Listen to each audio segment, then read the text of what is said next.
أعوذ بالله من الشيطان الرجيم بسم الله الرحمن الرحيم رب اشرح لي صدري ويسر لي أمري واحلل عقدة من لساني يفقهوا قولي رب زدني علما سبحانك لا علم لنا إلا ما علمتنا إنك أنت العليم الحكيم اللهم أرنا الحق حقا وارزقنا اتباعه وأرنا الباطل باطلا وارزقنا اجتنابه اللهم صل على سيدنا محمد وعلى آل سيدنا محمد وبارك وسلم.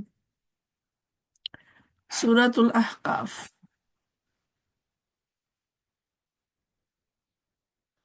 26واں پارہ.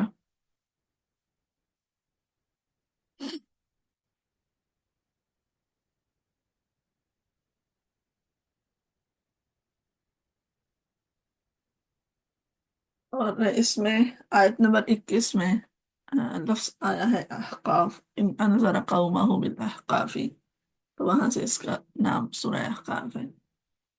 یہ سورت جو ہے سورہ احقاف ہے. اس میں آیات جو ہیں ان میں جنوں کا ذکر ہے. ٹھیک ہے کہ جن آئے اور انہوں نے رسول اللہ صلی اللہ علیہ وسلم نے قرآن مجید کو سنا اور واپس گئے. تو یہ حدیث کی کتابوں کے اندر روایات موجود ہیں کہ جب نبی صلی اللہ علیہ وسلم طائف کا سفر تو آپ کو یاد ہے نا کہ حضور نبی کریم صلی اللہ علیہ وسلم جب طائف میں دعوت کے لیے گئے تھے، وہاں سے جب آپ مکہ معظمہ کی طرف واپس تشریف لائے تو نخلا کے مقام پر آپ ٹھہرے تھے، اور وہاں پر یہ والی صورت جو ہے یہ نازل ہوئی. تقریباً 10 نبوی جو ہے اس کا آخر اور 11 نبوی کا آغاز جو ہے وہاں پر اس صورت کا نزول ہے. اور ظاہر ہے یہ جو وقت ہے یہ حضور نبی کریم صلی اللہ علیہ وسلم کے لیے بہت مشکل ترین وقتوں میں سے ہے. اور اس میں